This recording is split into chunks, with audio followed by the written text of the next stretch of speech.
We've got so much to offer this country, and yes, there's a lot of unemployment and a lot of people are worried, but do you know, it's very similar to 1960 when we started, and we decided to make our home here and to try and do something worthwhile.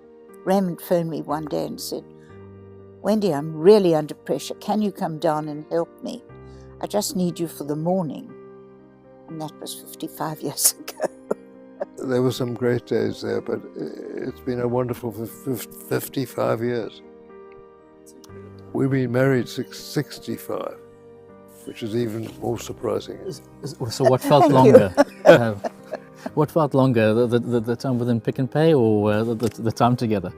No, I won't answer that. No, will I?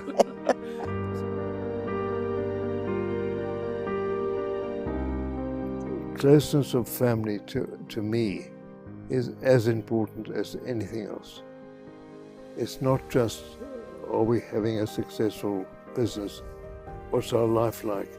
It's valuing family and keeping family together and helping each other, particularly if a family member isn't doing so well. So I'm a great believer in the family.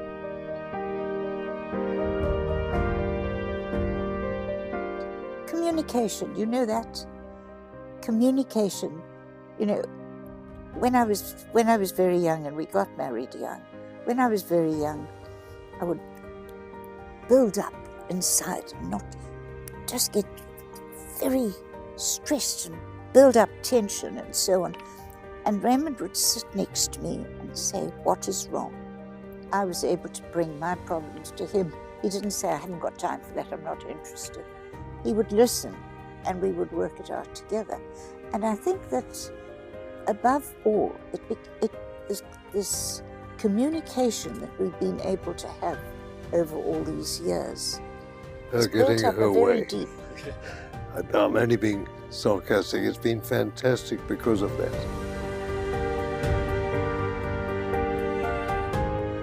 Raymond would always be home over weekends, and we'd always do something with the family on a Sunday. We'd have a family lunch, all go out for lunch on a Sunday, and we encouraged the family always to bring their friends home. So it was absolutely nothing on a Sunday evening to have 10, 20 young people here watching a movie.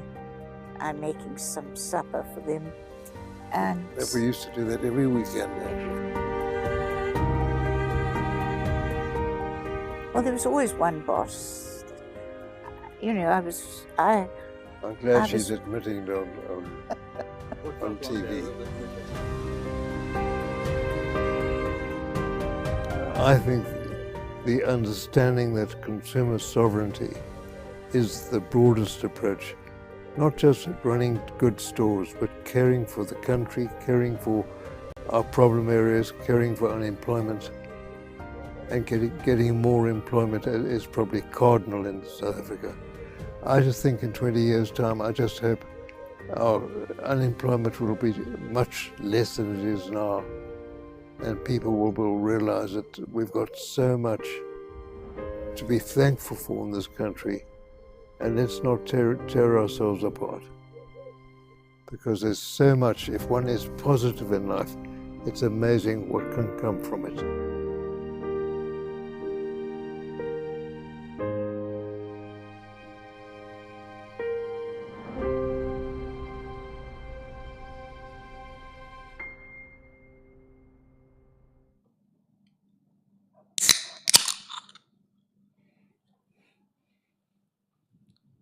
Just a Coke for my dad.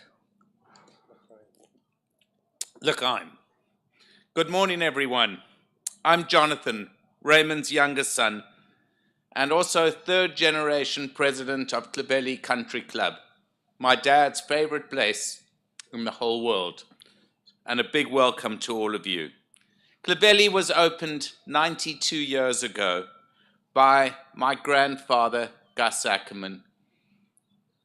Gus wasn't allowed into golf clubs because of his Jewish religion, and he opened one of the first non-denominational golf clubs in South Africa In 1960s and in the late 60s, my dad opened Klebeli to all races, becoming the first non-racial club in South Africa.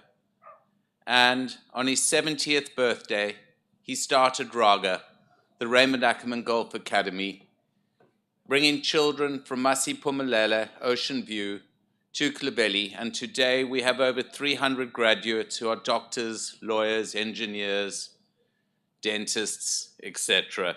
So his legacy lives on at Klebeli.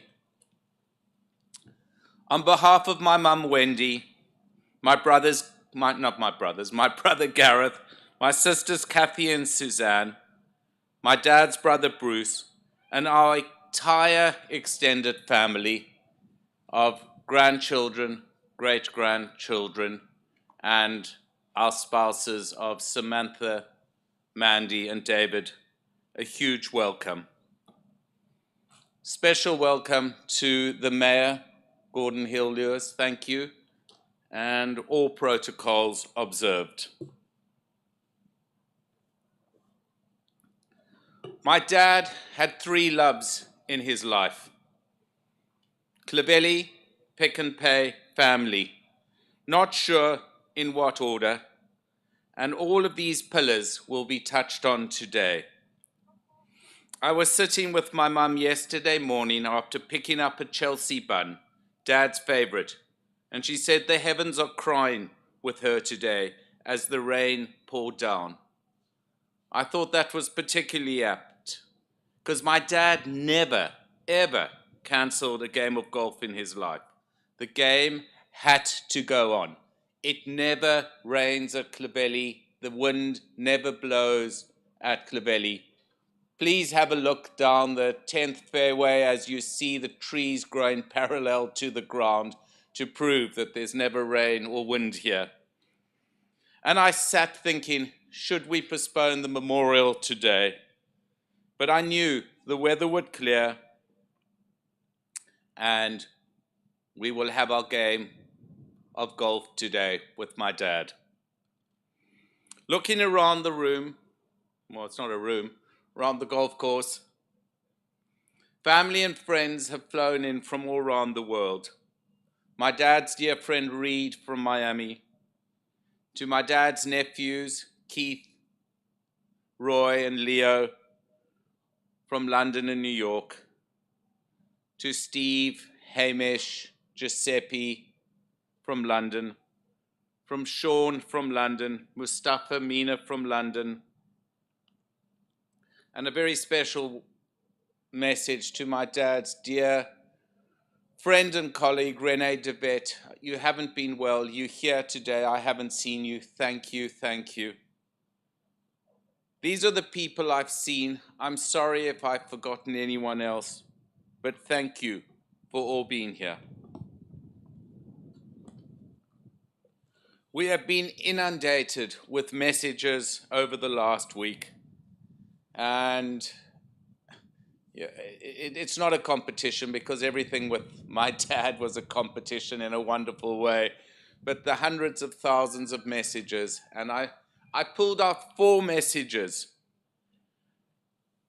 I got 4 messages from 4 Springbok rugby captains: Tiaan Strauss, Francois Pienaar, John Smith, and Mornay du Plessis. And speaking to Francois and Mornay, I said, you know, my dad, you were his heroes. And they all said to me, no, John, he was our hero. All my dad ever wanted in his life was to be a Springbok rugby player. He was a fine fullback for Bishops and UCT in their first teams. And he just wanted to be like H.O. de Villiers, the great fullback for South Africa.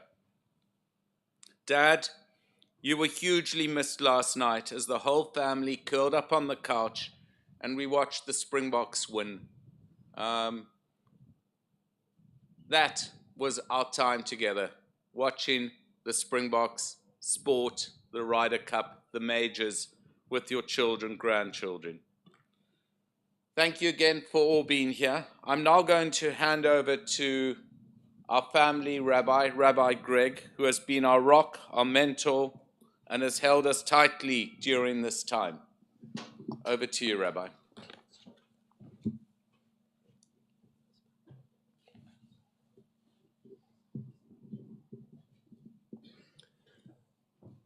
Thank you, Jonathan, and let me add now words of welcome to those who are joining online. Even though you're not here physically, the family have been so astounded by the outpouring from South Africans and people the world over who remember this remarkable man, unusual man, brilliant man, a leader, innovator, fighter, passionate advocate, dedicated equally to the building of institutions and the building of his family. Though words cannot come close to summing a life like this, we will try to do that today. The Talmud teaches that monuments do not need to be erected for the tzaddikim, for the righteous. Their deeds are their monuments. To list Raymond Ackerman's deeds would take more than a bookshelf. And what are not recorded are his acts of kindness, the gifts he gave those he loved and also those that he encountered briefly. His twinkly eyes that noticed and recalled every detail. Everyone here at Clovelly and those watching online has a Raymond Ackerman story. Everyone here could speak today. Please continue to do what you have been doing. Write to Pick and Pay, write to the family, share the stories. Thank you for coming. We hope that the words and music we share today will speak for you. I will now chant some of the traditional Jewish funeral service.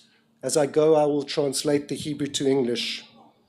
These verses that I chant now from Psalms remind us that our days on this earth are limited and that therefore we should make each one count.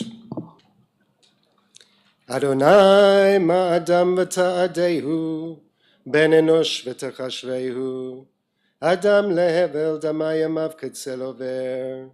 בבוקר יציץ וחלף, לערב ימולל ויבש, למנות ימינו כן הודה ונביא לבב חוכמה. Eternal God, what are human beings that you have taken account of them? What are mortals that you care for them? We are like a breath, our days like a passing shadow. In the morning we flourish anew, and in the evening we shrivel and die. Teach us, therefore, to count each day that we may acquire a heart of wisdom.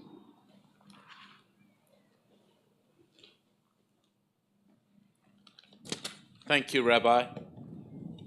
I'd now like to call on the chairman of Pick and Pay and also my big brother, Gareth Ackerman, to say a few words. Thanks. Are you on your way up, Gareth?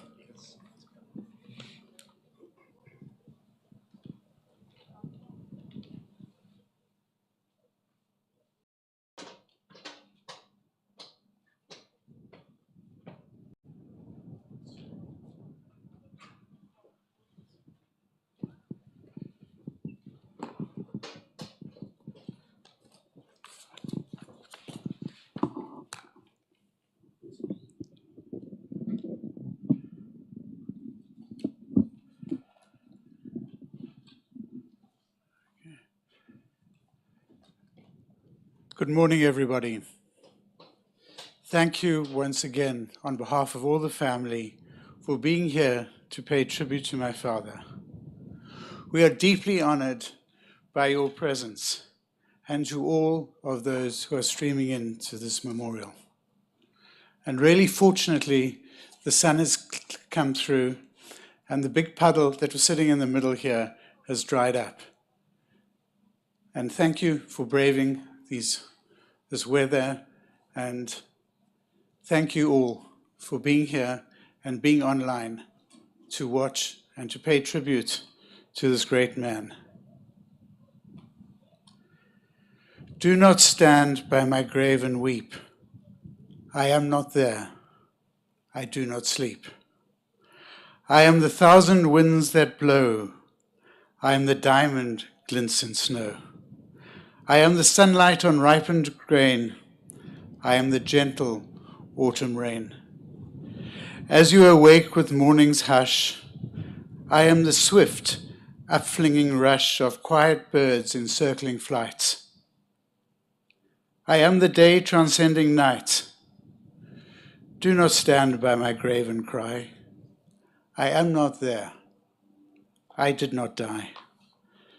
It was written by Claire Horner in 1934. There are few anywhere in South Africa who have not heard of Pick n Pay, and most certainly have also heard of Raymond Ackerman. My father was an exceptional retailer, and of course was so much more than that. He was a devoted family man and an extraordinary husband. Importantly, he was at his best when he was a statesman, truly a unique human being. In one of his 3 books, my father wrote about his relationship with his own father, Gus Ackerman, one of the founders of Clovelly Country Club, where we have gathered today. He was a pioneer of retailing in South Africa after World War I, when he started the chain Ackermans. Raymond described his father as a man of Victorian principles who constantly warned him that he was far too kind and too concerned about others to be successful. Gus couldn't have been more mistaken. Raymond knew his own heart and his own mind well enough to chart his own course. I'm happy to say that the relationship with Kathy, Suzanne, Jonathan, and I had with our father was quite different and certainly not Victorian. He was caring, interested, and made special time and space for each of us. His time was all the more precious because of the many other demands on his attention. Kindness, a caring and sincere interest in other people and global events were Dad's defining qualities. These attributes he sought to cultivate in all of us. They were central to his family life, in business, and his role in society as a whole. In this role, he was never afraid to challenge government or to display leadership when his industry, his city, or his country needed it. This was not often an easy part, but was true to Raymond's values, and he chose it deliberately and with courage. A friend who knew Dad for decades told me last week that Raymond would assault you with humanity and logic in his determination to do the right thing. He was so steadfast on the side of right that it was very difficult to disagree with him, as several iterations of apartheid leaders discovered to their discomfort. He could never understand why people would not just do the right thing. Raymond believed in hope and in leading people to achieve that hoped-for outcome. Raymond's innate kindness is at the heart of the values that have guided Pick n Pay since he and Wendy bought the business 56 years ago. 3 profound values Raymond is famous for, and that will forever remain in the company ethos. The value of the consumer is queen, the value of business efficiency, and perhaps the one he is best known for, doing good is good business. We honor these values and promise Dad that they will remain core in all we do. Those he met invariably found him welcoming and generous, and the outcome of this approach is clear even today in the business he founded. Because of Raymond, Pick n Pay is much more than just a company. It represents a way of living, an approach to society, a commitment to what is right and just, and a level of decency that is often unusual in contemporary life. His legacy will live on through the values he imparted.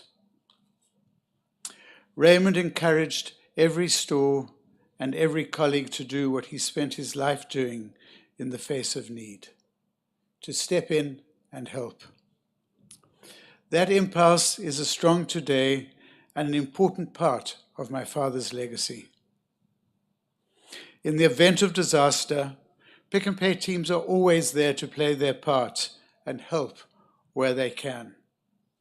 And it is on this note that I would like to mention how touched and humbled we have been by the outpouring of care from our colleagues and friends and so many others at difficult time. And for the huge efforts so many people have put into for making today happen. With Bruce and your team and Andrew and your team, we really, really appreciate the effort you put into it. When people need support, Pick and Pay staff are invariably found working shoulder to shoulder with other first responders.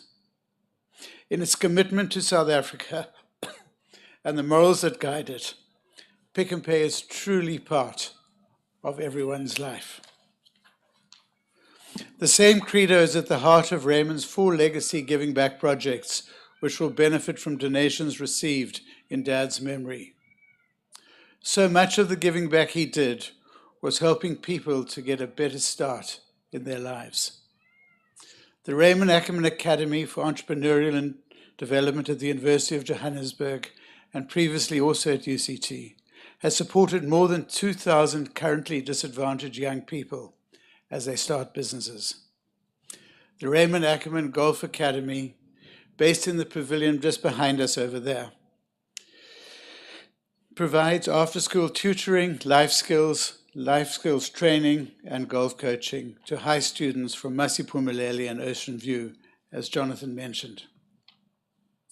The Zama Dance School in Gugulethu offers dance classes and daily meals to 100 children every day, every year. And Feed the Nation, which Pick and Pay launched during the pandemic, provides food for those in need and school children, with a focus on child-headed households. So often, when Pick and Pay has stepped up to meet a pressing social challenge, such as those embodied in our legacy projects, my mother Wendy, alongside Raymond, has been the torchbearer. As honorary life presidents of Pick and Pay, since both Raymond and Wendy retired from the board in 2010, and particularly in the past year, Wendy has been an exemplary custodian of the family and the company's values.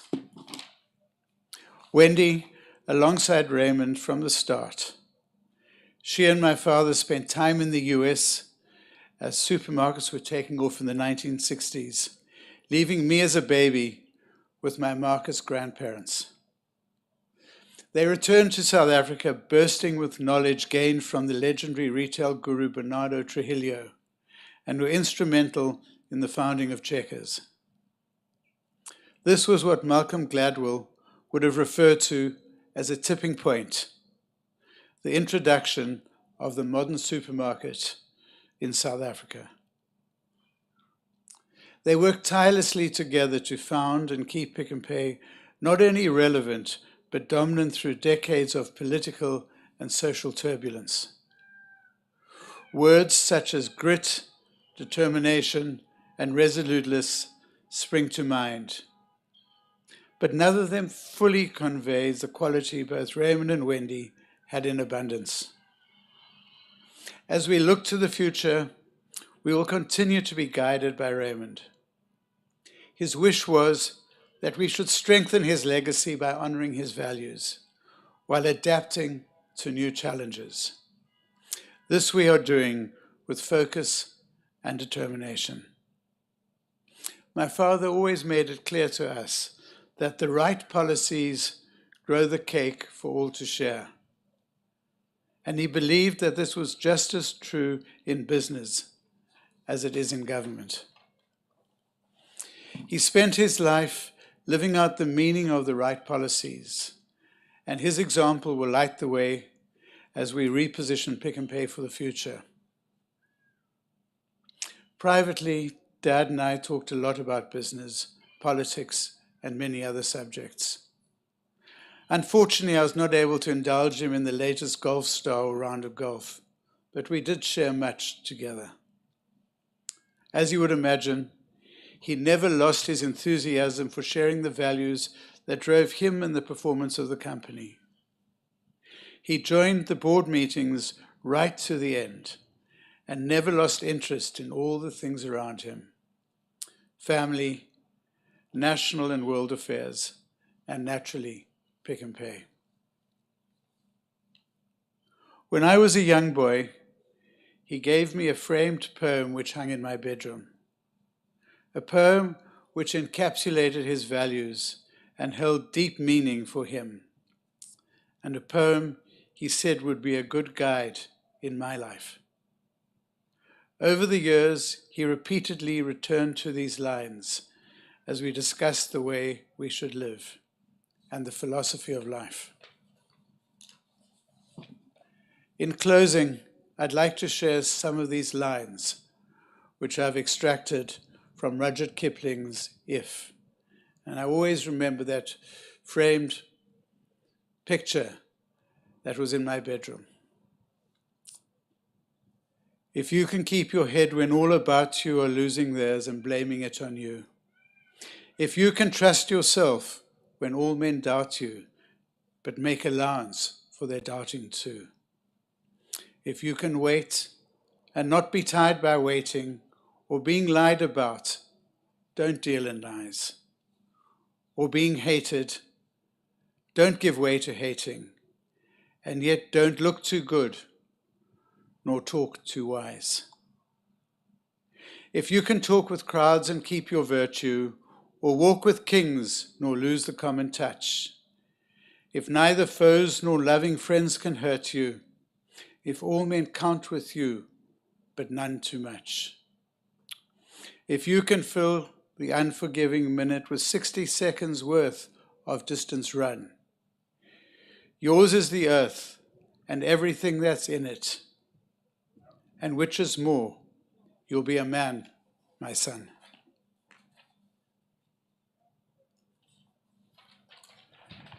Dad never lost the common touch. His concern for all men, women, and children shone through in everything he did. And when he died, I was talking to Walter, who was his driver for quite a while, and he said to me, he wasn't my boss. He was my grandpa. In our grief, we draw strength from the light of caring and hope that burns so brightly in him. He can rest knowing he made a real difference. I thank you.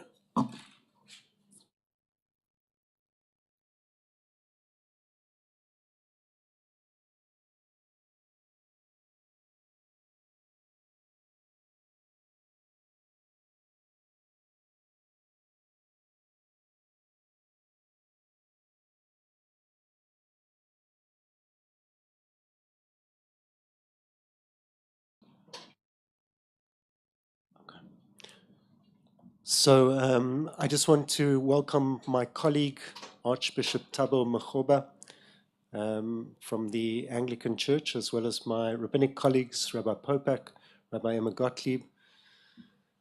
I also want to introduce our next speaker after those powerful words from Gareth. Hugh Herman was Raymond Ackerman's close friend of half a century. He joined Pick and Pay in 1976 as its executive director. We're very privileged to be able to have Hugh speak to us today. Welcome, Hugh.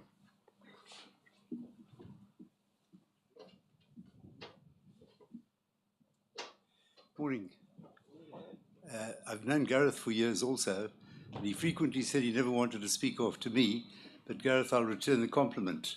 I'm not so sure I want to speak after you. It was a wonderful oration and very touching and very moving.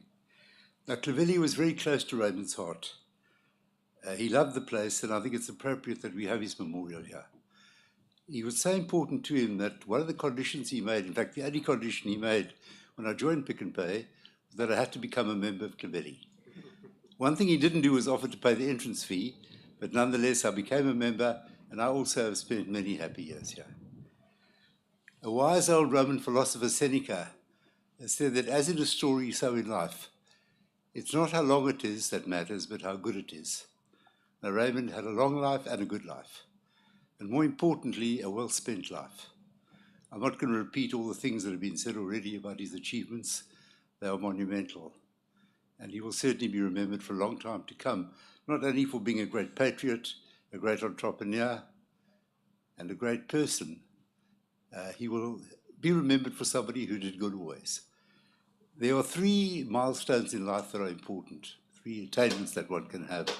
The first one is what you own, the second is what you do, and the third and most important is what you are. Raymond was that kind of person. In fact, in prayers the other day, someone who was present at Bishop's when they had the memorial service there said that at Bishop's he was referred to as a mensch. That would be a really apt description. He was a mensch. And the fact that he was so loved is evidenced by the number of people who've come out today on this cold and blustery day to mourn his death and to celebrate his life. Also, we've seen over the last few days thousands of pages of print. I don't know how many messages of condolences, John would know better than me, but many thousands of those. And an enormous number of radio and TV interviews and social media posts, all extolling his virtues, and they were many. He brought discount retailing to South Africa. He changed the way people operated in business, and he had these incredible values of wanting to reach out to other people and share things with them. You know, his position in life enabled him to walk with captains and kings, which he did, but he also mixed all the time with the common people. When I joined Pick n Pay, he took me around stores, and I was intrigued by the fact that so many people wanted to touch him, to speak to him, to talk to him, both staff and customers. He always empathized with them, and he was a listener. Often when people become very successful in business, they only want to hear one voice, and you know whose voice that is. But he was prepared to listen. In fact, he wanted to listen. He wanted to synthesize other people's ideas and to mold them into what he thought was the right way to run a business. And he ran the business well, in an ethical way, in an honest way, and in a caring way. And he has done a great deal for South Africa, not only in helping people with the cost of living, but in all the causes that he supported, which have helped so many people to improve their lives. Now, I'm not going to go on because it has been said many times, and it will be said again, but we all recognize the incredible contribution Raymond has made as an individual, and his memory will live on for a long time after him. But I think also it's important to mention Wendy, his wife and business partner for over 60 years. I think it's very critical to know that Raymond never made any decisions without consulting Wendy. Now, he was the outward-facing partner of their marriage and of their business partnership, but he certainly consulted her on everything, and he took her advice and he took her attention to things, and he took it to heart. I think in the video it was mentioned that they weren't sure who was the boss between the two of them. I can only give you one instance, and you can draw your own conclusion as to who is the boss from that, is that Raymond and I were very keen some 40 years ago to build a hypermarket in Constantia. And Wendy was vigorously against this to the extent that she said she would throw herself in front of the bulldozers. And at the end of the day, she won. We didn't build a hypermarket, we built a supermarket, which was clearly the right decision. And I think everybody values the Constantia Village shopping centre that is there with the Pick n Pay, which provides the needs of so many people. Wendy was very loyal to Raymond and very supportive at all times. I was listening to a radio interview a couple of years ago when she was, as the patron of the Cape Town Orchestra, was being asked about music and her views on the orchestra.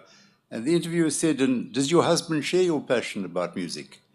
And she said, I think with a straight face, "He is a great lover of classical music." Now, if Churchill were alive, he would have regarded that as a terminological inexactitude, which I think it was. I'm never going to say you're not honest, Wendy, but I think they stretched the truth a little bit there. But because Raymond valued the support he had from Wendy, and he took it as a partnership and he wanted to act like that, whenever she wanted him to go to the concert, he went willingly, maybe a bit glumly, but he went and he sat through it, and I don't say enjoyed it, but he was there, and I would imagine he enjoyed being with Wendy and giving her pleasure in doing the things she wanted to do. Now, somebody like Raymond leaves a giant legacy, in fact, a very tall shadow as well. But I know that Wendy and her family will carry on that tradition, the values they had of wanting to help, of wanting to do good, of running relationships the proper way, of interacting and communicating. All these things were so important to him, and treating people kindly. Raymond was a very polite and courteous person, but also a very thoughtful and kind person. He took other people's interests into account, and he always wanted to help, either with time or money. Sometimes people took advantage of him, but that didn't matter. He was there to do what he thought was correct, and he marched for his own drummer. Now, this legacy, I'm certain, will be carried on by Wendy and Gareth and Kathy and Suzanne and John, who have grown up and been steeped in the values that he had. I've no doubt that they will do it. Wendy and family, to the Ackerman family, all of us here extend our very sincere condolences to you. We share your loss because we all mourn Raymond too. He was one of a kind, and we shall not see his like again.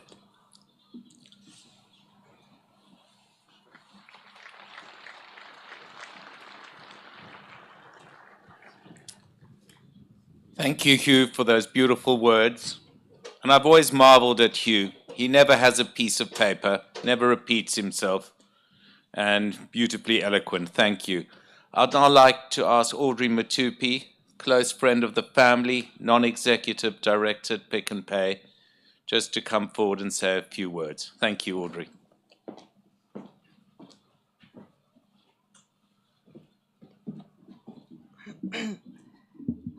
Thank you.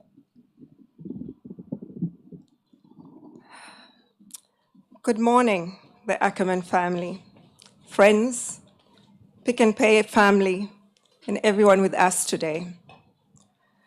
On behalf of the broader Pick n Pay family, I stand before you to say thank you and a painful goodbye.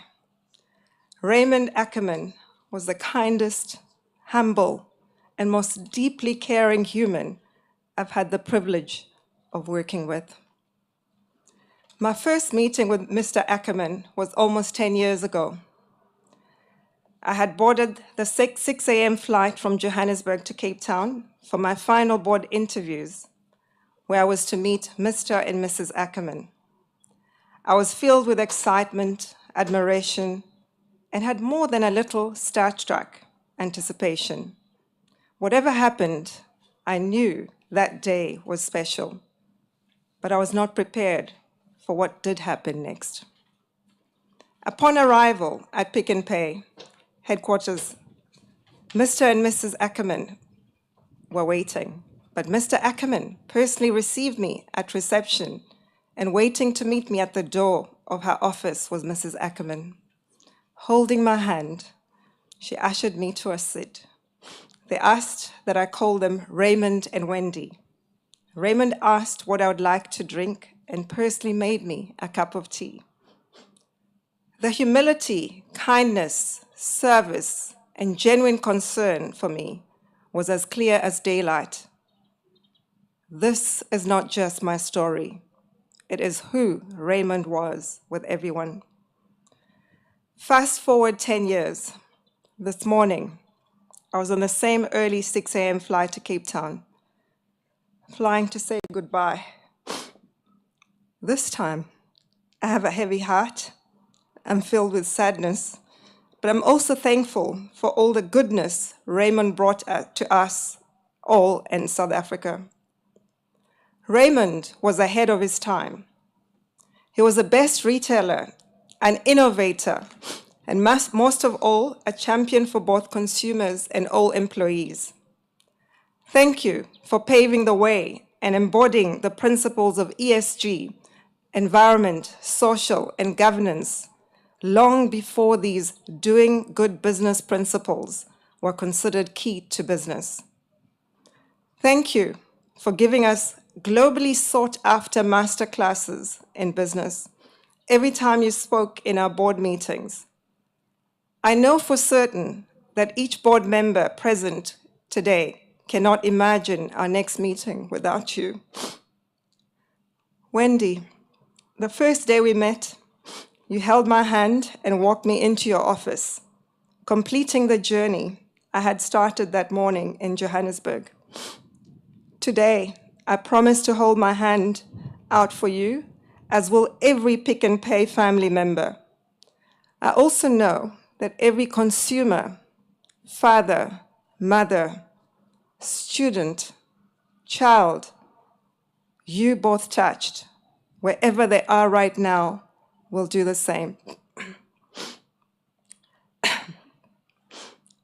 I'm so sorry for your loss, Gareth, Kathy, Suzanne, and Jonathan. Thank you for your generosity and sharing your parents with us all. Raymond was a father to all consumers, always fighting for that you, all of you, and you, Raymond's values of doing good is good business will live on. To all the grandchildren and great-grandchildren, hashtag your grandpa rocks.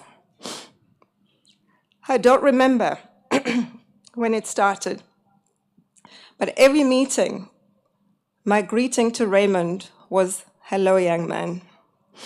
And that became our thing. Oh, I now have to say, goodbye, young man. This really hurts. Please rest. I will miss you. We will miss you. You are gone, but not forgotten. And all of us at Pick and Pay promise to multiply the goodness that you left with us. Thank you. Goodbye, young man.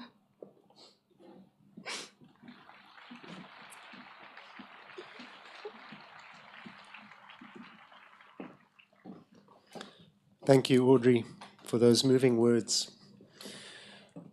Raymond and Wendy and the Ackerman family have built, endowed, inspired so many schools and institutions of education in this country.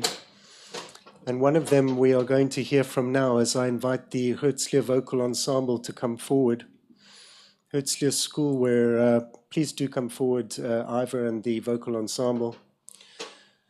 Herzliya, where some of the grandchildren have made their way through the school, are going to be singing a piece called Avinu Malkeinu, which translates literally as our Father, our King, our parent ruler, which uses in those words two very different ways of approaching God. One as a ruler who is severe and strict, and the other as a parent who is kind and loving and encouraging. And somewhere between the balance of those is ultimately what we would look for in any leader, and certainly were values espoused by Raymond David Ackerman.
That was beautiful, Herzliya. Thank you so much. I'm now going to ask, we've decided amongst Gareth, Suzanne, Kathy, and myself that a member of each of our family line will say a few words. And I just want to welcome Gareth's and Mandy's eldest son, Nicholas, and their eldest grandchild to come up first to say a few words. It will be then followed by Gus Robbins, Kathy and David's son, Nikita Montlake, Suzanne's daughter, and then my daughter Gabriella will be the last. Thank you. Nicholas, over to you.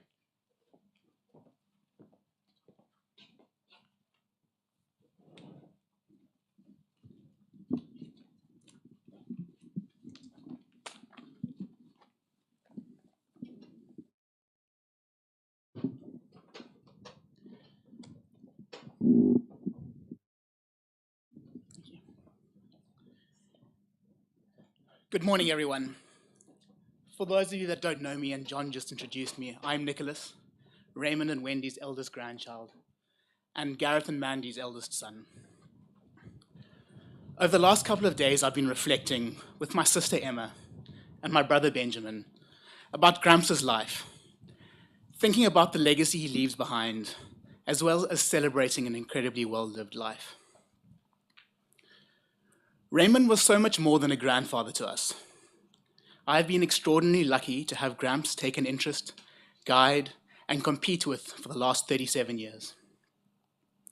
The world knows him as an astute businessman, for his compassion and his generosity, and I'm sure a lot of you here today can relate, his competitiveness on and off the golf course.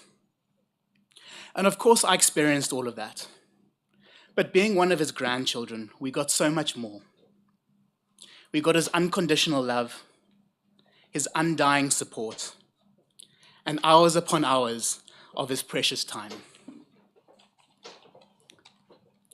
Gramps has always loomed large over us, the grandchildren, both in our imagination and in our lives, whether it being a shop on the corner of every other street, or every person knowing his name, or capturing a news headline. He was an icon, almost a kind of institutional figure that everyone wanted to know. I remember the first time I registered that I was sharing my Gramps with South Africa. Australia were on their first cricket tour to South Africa after being readmitted, and my grandfather took me to go and watch the game. We were sitting there in the stands, and about 10 meters in front of us was Shane Warne and a bunch of other cricketing greats, when a stranger walked up to us and asked for an autograph. I couldn't believe my ears. I remember clearly looking up at the stranger and asking him if he was mad. I mean, right over there are some of the best cricketers and most famous people in the world. Why would someone want my Gramps' signature?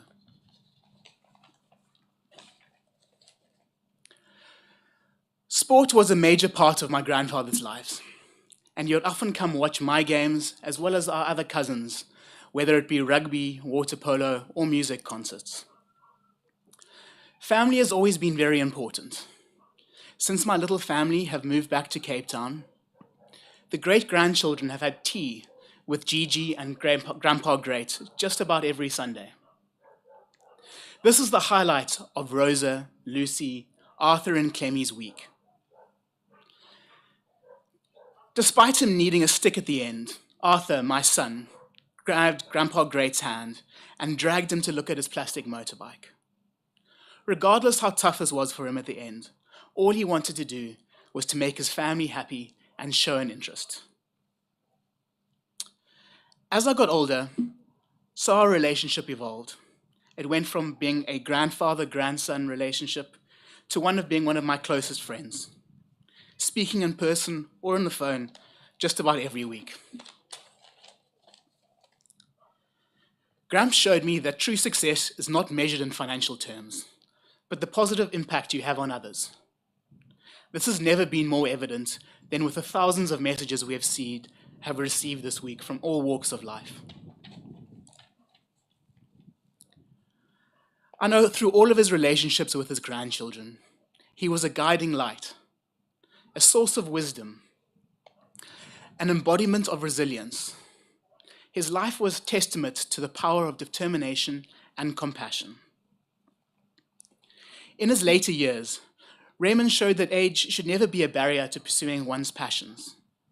I played with him here at Clovelly only about a month ago. It went down to the wire, and David, Daniel, and Wiseman, who are our caddies on the day, will remember. And I'm pretty sure they had a bigger bet on the match than we did. Coming down the last with Raymond is generally pretty tough and pretty daunting. He usually chips in or sinks a ridiculous putt to win. But finally, this time, it was me who chipped in. This is one of the handful of times that I managed to win.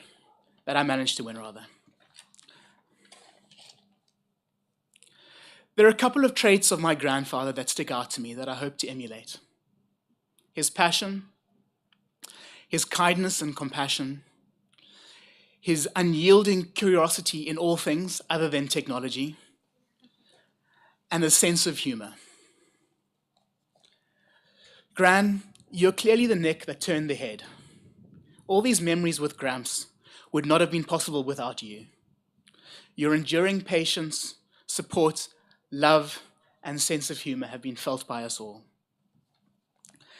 In his own words, and I've just realized where they have come from, remember to look up at the stars and not down at your feet. Be curious, and however difficult life may seem, there always seems to be something you can do and succeed at. All that matters is that you don't just give up. Gramps was an inspiration to me and to my family, and we owe him the most heartfelt debt any family can owe, for his love, affection, guidance, understanding, and example. The lessons he imparted, the values he upheld, the love that he shared are gifts that will continue to shape our lives and the generations yet to come. Gramps, as you begin your last great journey to wherever it may be, I simply want to say this. Thank you.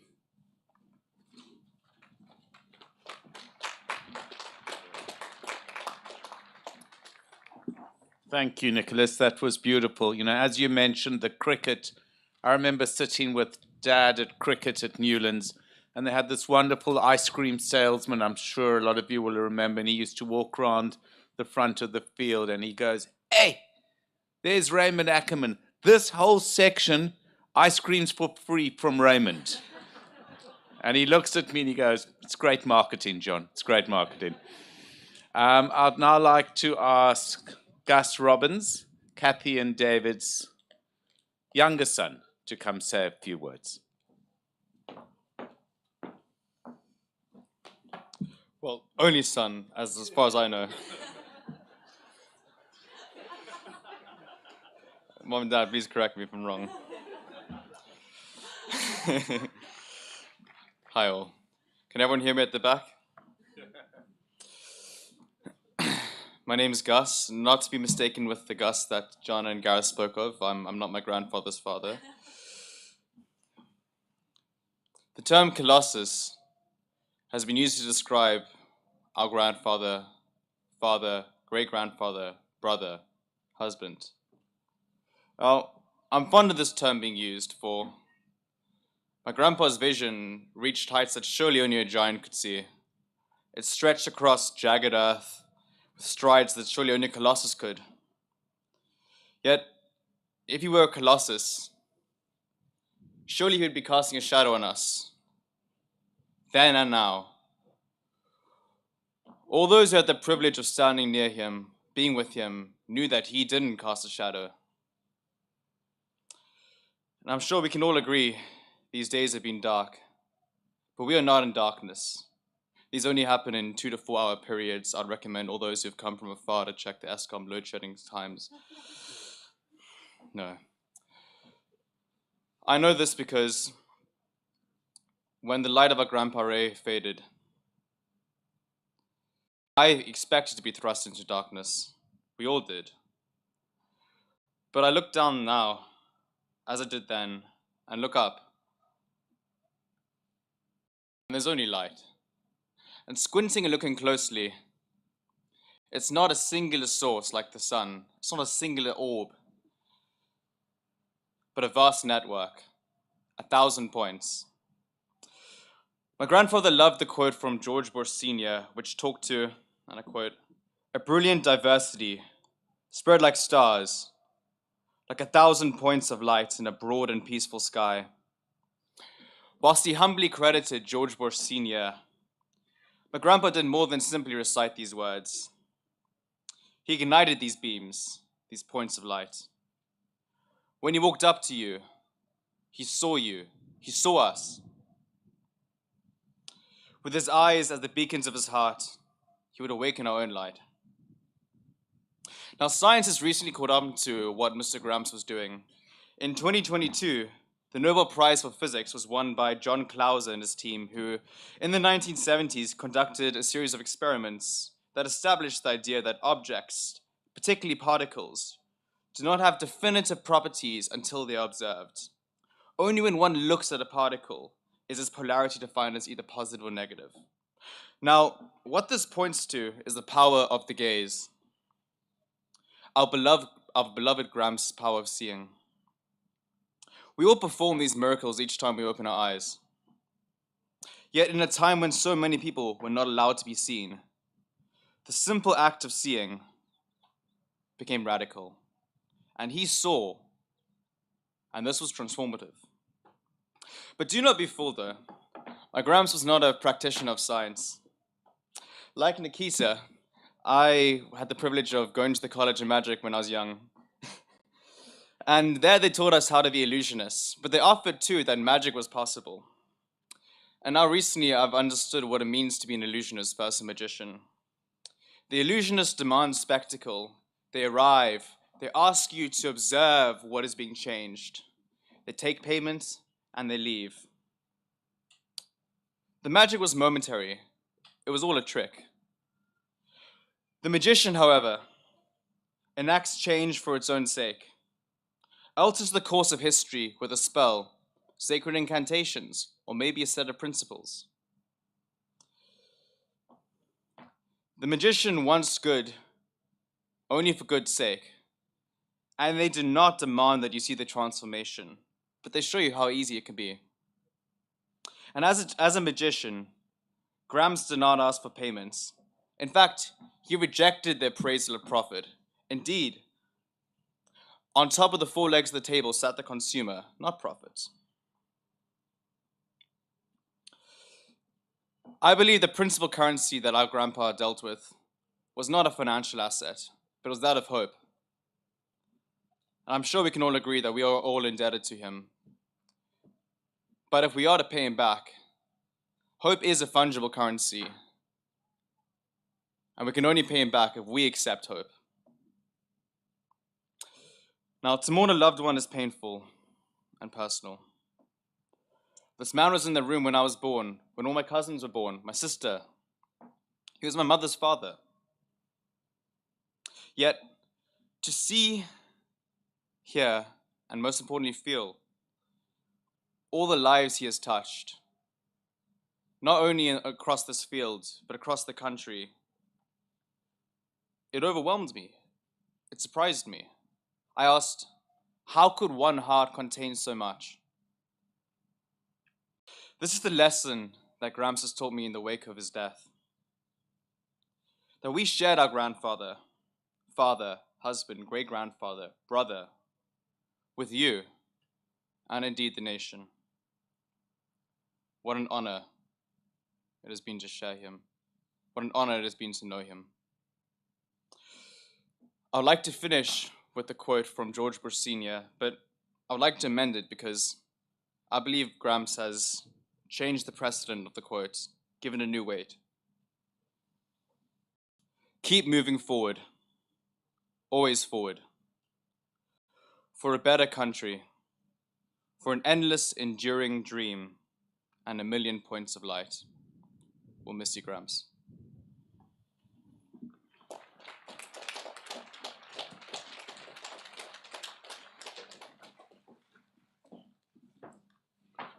Well done, Gus. Thank you. You know, just reflecting on my dad's favorite quotes, there was a lovely quote he loved from JFK, and he always used to use it. Some people say why, I say why not. And his dreams were always just push and push.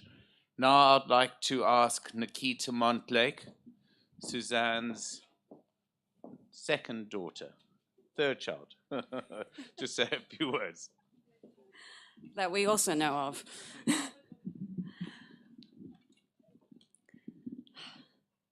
Gramps and I go way back. We first met when I was fresh out the womb, and he quickly became a prominent father figure in mine and my siblings' lives when we moved into the little house up the driveway. He drove us to school, quizzed us on our general knowledge, and always made an effort to connect with us on our personal interests. He often referred to me as his cheekiest grandchild, but I always had to quickly remind him that it was he who taught me everything I know. I was never one for sport, but luckily, Gramps had the world's greatest teacher, our phenomenal grandmother, to effectively educate him on the arts and culture. So from the Maynardville stage to the galleries of Florence, we got to experience so much beauty together, whether he enjoyed it or not. But regardless, he was always quick to take credit for my impeccable taste. Though one that I will give him credit for is our shared favorite quote, our shared favorite Shakespeare quote. Some are born great, some achieve greatness, and some have greatness thrust upon them. But what Gramps didn't know is that the reason I love this quote as much as I do is because it always reminded me of him, and it always will. Gramps was a born great. In Judaism, there is an old mystic legend from the Kabbalah that talks about Tzadikim Nistarim, the hidden righteous ones, or the Lamed Vavniks, the 36 righteous people on whom the world is resting on the shoulders of. These 36 are unknown, especially to themselves. But what we do know is that they have a kind nature and a humble vocation, something like a grocer or a farmer, otherwise known as a plowman, which is actually where the name Ackerman comes from. Their humility may make them unsuspecting, but when you come into contact with one of the Lamed Vavniks, you walk away from that interaction a better person. They are positive. They make you feel good. They make you feel seen and encouraged. And it is thanks to them that the world still exists, as their positive influence on people has a ripple effect that extends further than they would ever know. I truly believe Gramps was one of these 36, not just because of the actions he took to fight for this country or how he transformed the retail industry, but because of his character and his innate ability to see the unique value and worth of every single human being he came into contact with. This week has been an overwhelming outpour of stories being shared of the small acts of kindness he practiced on a constant basis, most of which none of us in the family were ever aware of. His generosity was not just received through money, but through giving of his time, his resources, and his wisdom. However, it was his kindness and respect for every person that convinces me more and more that he was one, that convinces me more and more of his place amongst the 36. And it makes sense, because being able to see and appreciate the truly unique spirit of every human and to make them feel celebrated for it is what Grandpa was truly so good at doing and did it so well. And it also explains why he was so incapable of complying with systems of oppression and injustice, these systems which sought to segregate and devalue so many incredible intersecting characteristics and identities that fill this incredible country and the world at large. Throughout his life, Gramps role modeled how to value the beautiful diversity of humankind and has passed on to me, my siblings, definitely my mother, and the rest of our incredible family, that we can't just accept the status quo. And for all of us here who are paying tribute to our incredible grandfather, we can all forever look to his legacy to teach us how we can redesign and co-create new systems that uplift, that support, that enable, that respect, that celebrate, and that include everyone. They say that when one Lamed Vavnik passes on, another is born, or their mystic power is passed on to someone close to them who shares their values and mirrors their humility. So in honor of Gramps, let's all move forward together, treating everyone as if they were one of the Lamed Vavnik. They may even be one sitting next to you right now, or could it even be you yourself? Thank you.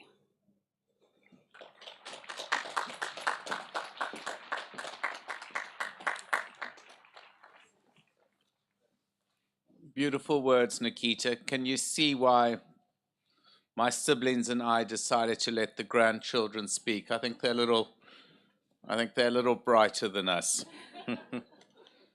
I'd now like to hand over to my eldest, my daughter Gabriella, to say a few words.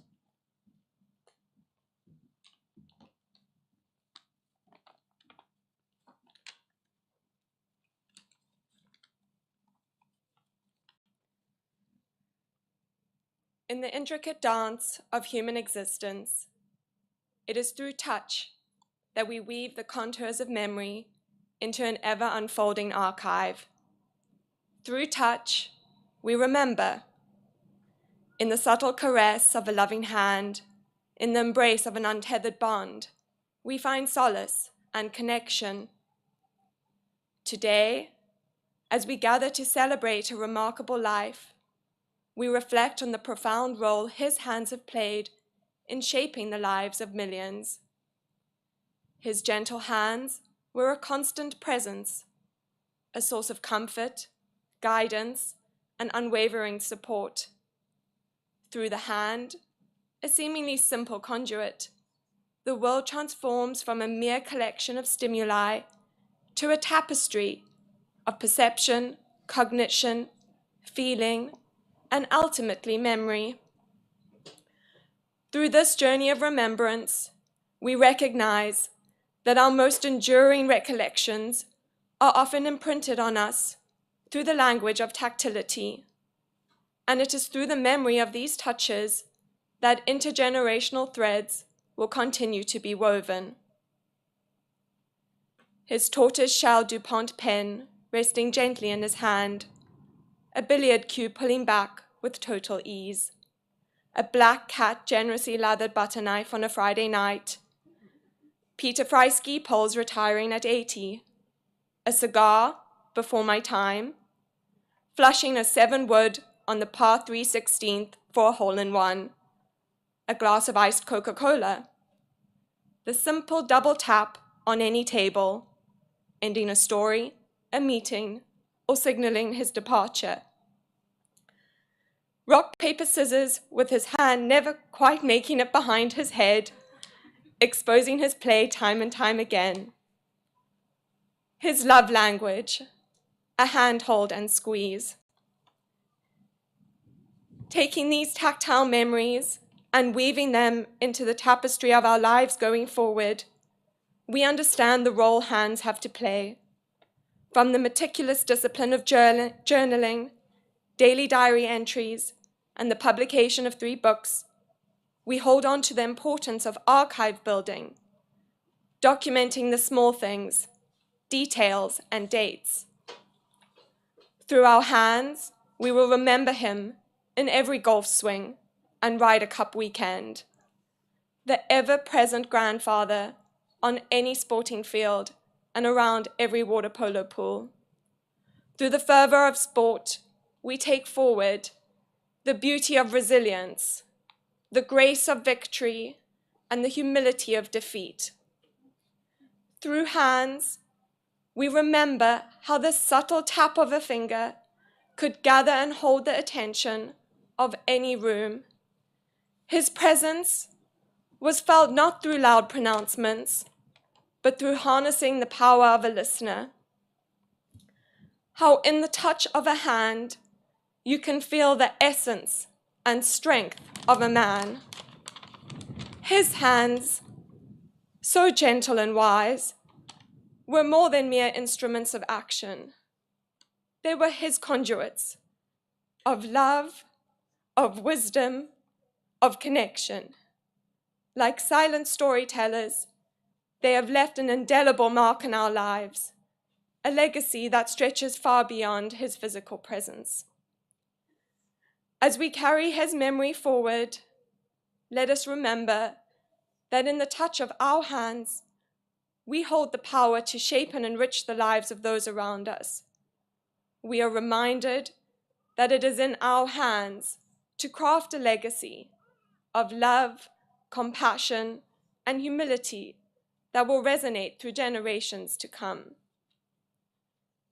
Grandpa, your touch will be deeply missed, but will live on in all of us until we hold hands again.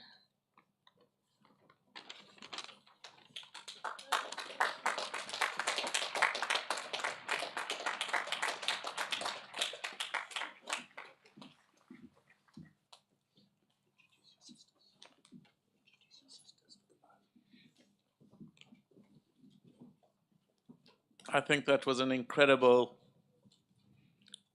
memorial and honor to their grandfather, to our father.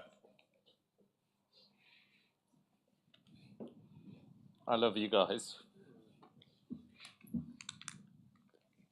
My sisters, Kathy and Suzanne, because they're not as eloquent as our children, are going to read a poem.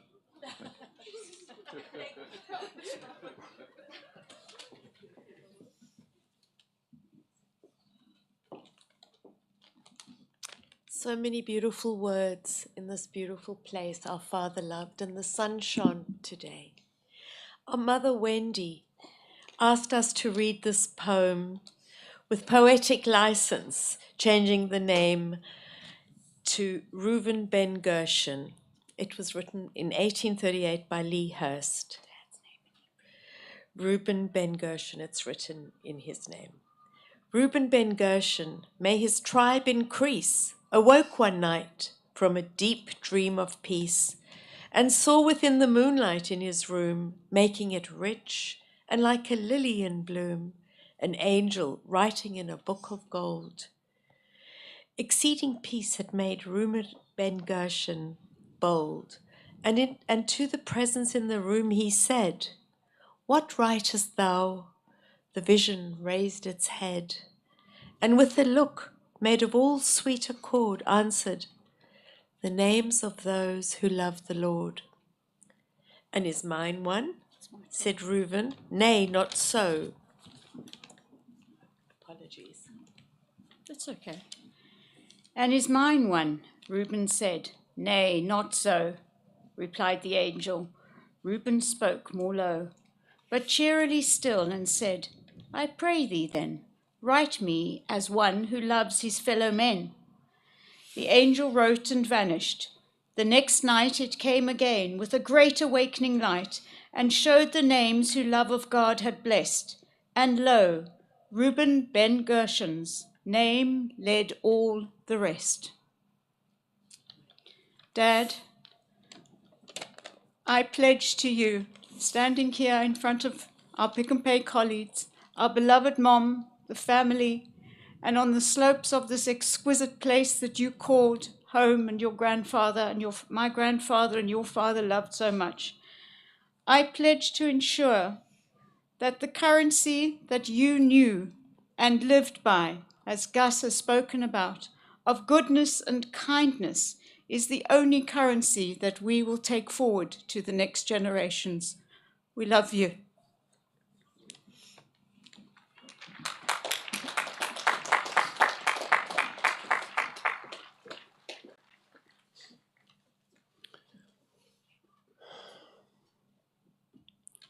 In the last hours of Raymond Ackerman's life, at his bedside, we chanted the words of Psalm 23. No other psalm, perhaps no other prayer, is as inseparable from our experience of grief and mourning as the 23rd Psalm. One phrase, so simple and direct yet emotionally profound, has made it so, Ki ata imadi, for you are with me. Sorry for the Hebrew there. Or as Wendy would like me to say it, for thou art with me. To arrive at those words after passing through the valley of the shadow of death is to know that God contains and supports us as a mighty ocean contains and supports the infinitesimal drops of every wave. To arrive at those words is to feel held by the world. The psalm does not promise what cannot be kept, the eradication of suffering and pain. It makes only one promise, and only this, that we are not alone. Ki ata imadi, for thou art with me. Ariel and Robbie and Joshua will read the psalm in Hebrew and then in English. And while they're reading, I'll invite Gareth and Wendy to come forward. Robert's reading it in Hebrew. And Ariel.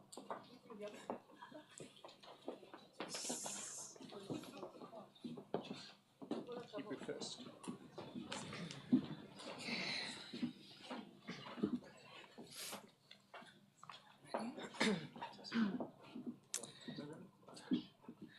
מזמור לדוד, אדוני רואי לא אחסר. בינות דשר יביצני, על מי מנוחות ינהלני. נפשי ישובב ינחני ומגלה, צדק למען שמו.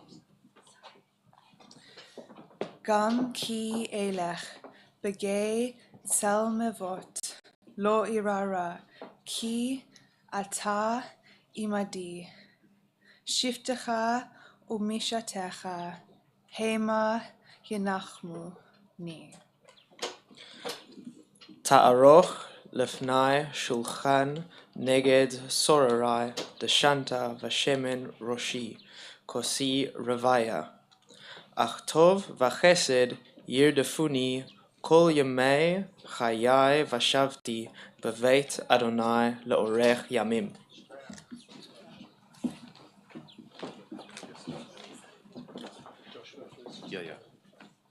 Thank you. That, as the rabbi said, was Psalm 23 in Hebrew. I'm sorry to the sign language gentleman over here that he didn't get the Hebrew quite right. But now Joshua is going to lead Psalm 23 in English, supported by his cousins. Well, they're cousins, yeah.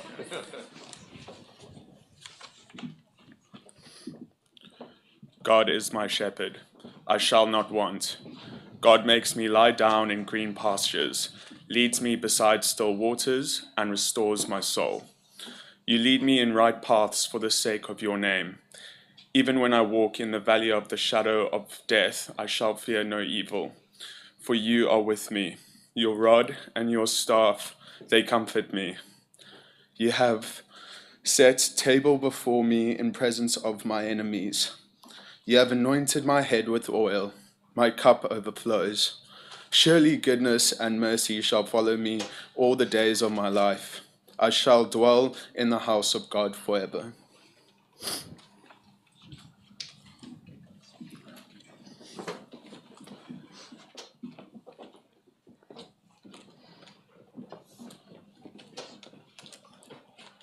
I'm going to ask everybody please to rise now for the traditional memorial prayer that will be chanted by my colleague Rabbi Emma Gottlieb from Temple Israel. It's a prayer that uses his Hebrew name, which has been mentioned, Reuven ben Gershon v'Rachel, and that asks that his soul will be bound up in the bond of life.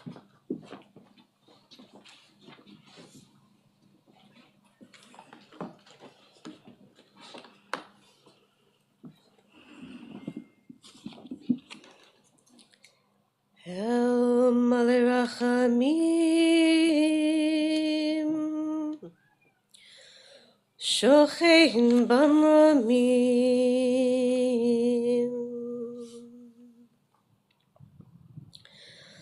המצא מנוחה נכונה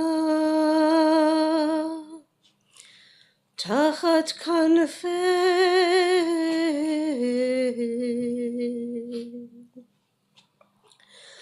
השכינה.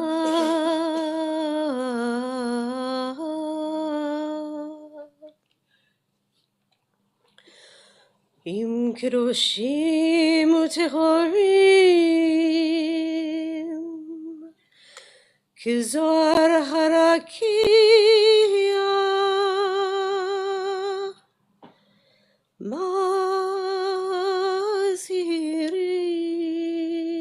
מזהירים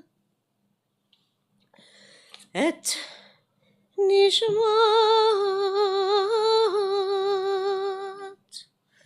ראובן בן גרשון ורחל שהלך לעולמו.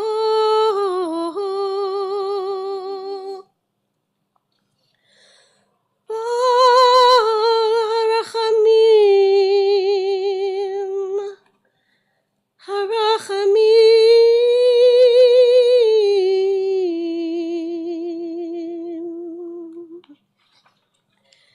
יסתירהו בסתר כנפיו לעולמים.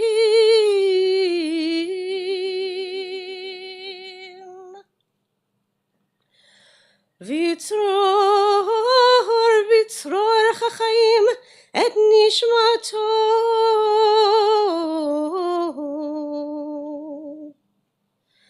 אדוני הוא נחלתו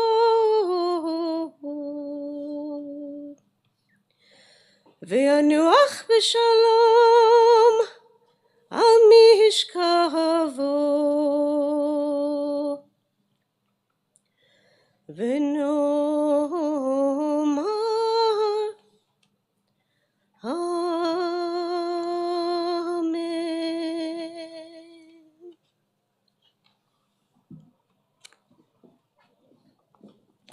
Compassionate God, eternal Spirit of the universe, grant perfect rest in your sheltering presence to Raymond David Ackerman, Reuven Ben Gershon Barachel, who has entered eternity.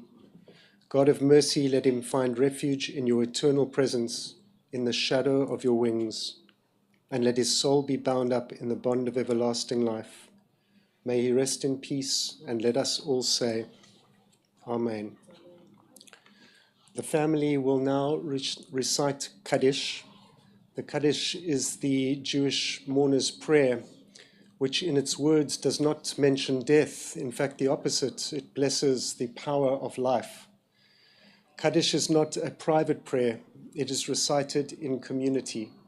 When someone dies, we gather to support the family, as all of you are supporting not just the biological family, the incredibly wide and far-reaching family of Raymond Ackerman today. Please, if you could say Amen at the end of the words of the Kaddish.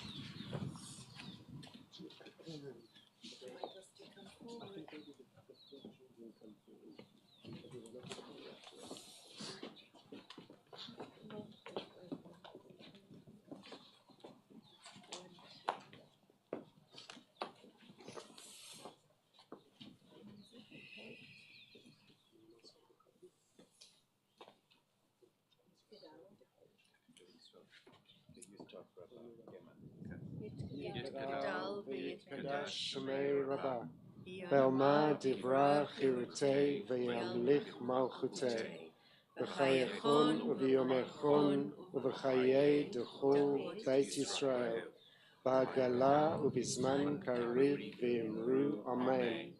יהי שמי רבה מבורך לעולם לעולמי עלמיה. יתברך וישתבח ויתפאר ויתרומם ויתנשא ויתהדר ויתעלה ויתהלל שמי דקודשה בריחו. Leila min kol birchata v'shirata, tushbachata v'nechemata, damiran b'alma v'imru amen. Shalom Adam min Shemaya, v'chaim aleinu v'al kol Yisrael, v'imru amen. Oseh shalom b'mruma, hu yaseh shalom aleinu v'al kol Yisrael, v'al kol Yisrael tevel, v'imru amen.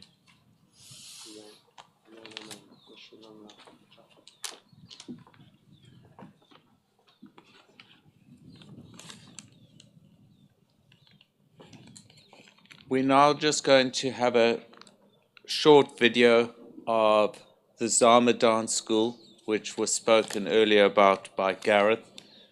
If you could just play the video.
In closing, everyone, thank you for all coming.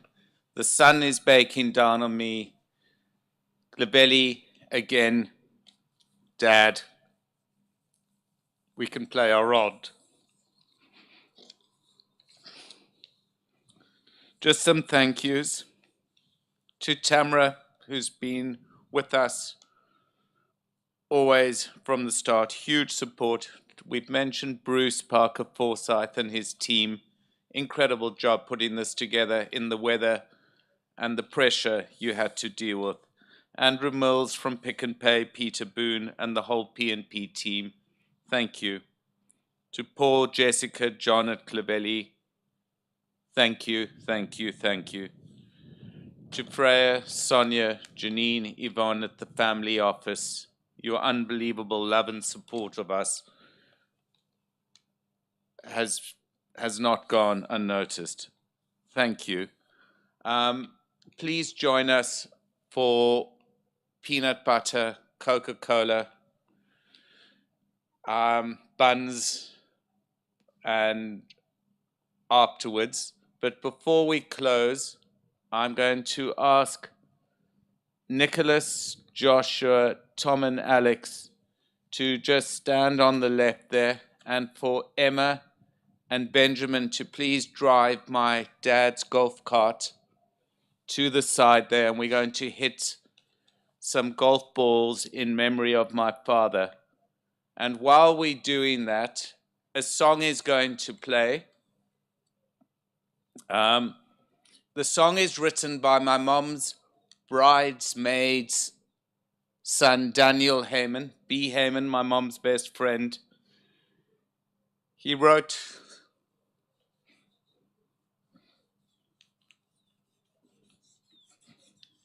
the song Weeping. And thank you for being here. Thank you, everyone. Sorry, just say prayers. The traditional Shiva prayers will be held this evening at Kathy's house for close family and friends. And thank you so much to Kevin for keeping up with all of the interpretation.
Then standing back, he made it plain that the nightmare would never ever rise again. But the fear and the fire and the guns remain. It doesn't matter now, it's over anyhow. He tells the world that it's sleeping. But as the night came round, I heard its lonely sound. It wasn't roaring, it was weeping. It wasn't roaring, it was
A secret place was the shadow of the demon he could never face.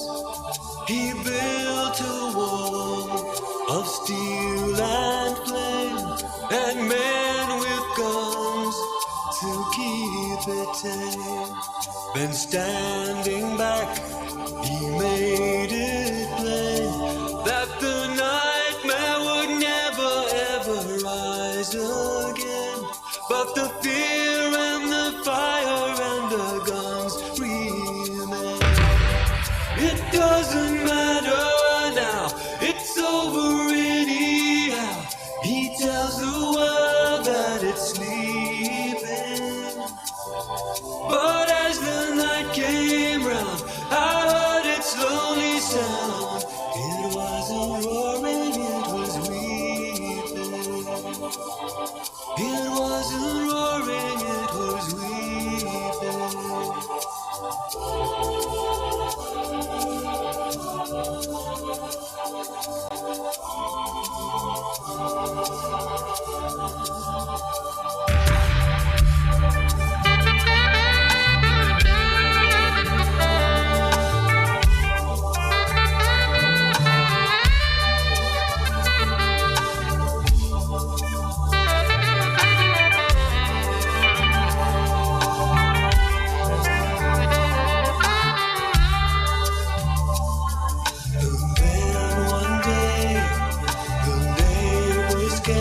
They were cute.